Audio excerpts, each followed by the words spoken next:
Paul Marius, petite marque il y a encore 10 ans, que dis-je, une marque quasiment inconnue. 10 ans plus tard, 800 artisans indiens travaillent pour vous, une centaine encore plus. Bon, une centaine, c'est une boîte de superlatifs. 800 artisans indiens, une centaine de collaborateurs en France. Combien de distributeurs, combien de points de vente? Actuellement 26 points de vente sous l'enseigne Paul Marius en France et on va dire aux alentours de 550 distributeurs multimarques actifs qui distribuent la marque en France et à l'international. Alors, la maroquinerie, vous êtes tombé dedans quand vous étiez petit, non, si je ne m'abuse?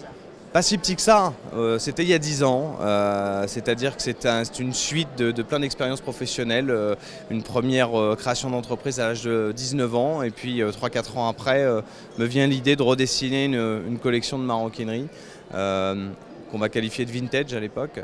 En partant de zéro, donc partir de zéro c'est bien, mais il faut trouver l'endroit où fabriquer et ça ne pouvait être ni la France ni l'Italie, donc ça a été l'Inde où j'ai commencé à dessiner mes premières collections et envoyer mes dessins en Inde, tout ça à distance et commencer à faire fabriquer quelques sacs et ça c'était en 2010 en tant qu'auto-entrepreneur, donc tout seul.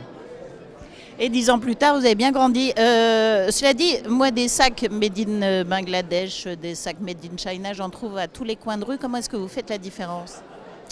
Qu'est-ce qui va faire la différence chez nous?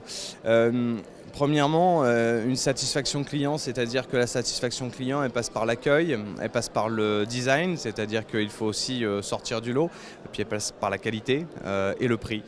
Paul Marius, c'est tout ça mélangé avec une personnalisation possible en magasin avec une petite gravure sur une pièce de cuir.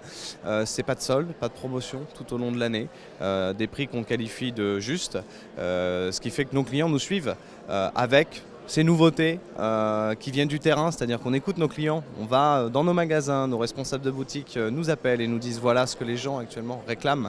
Et moi, mon travail, c'est de mixer tout ça, de composer tout ça avec mes équipes et aussi, bien entendu, de créer des choses qu'on ne nous demande pas. Ça, c'est aussi notre métier. Et une recette qui marche. Merci beaucoup, Florent.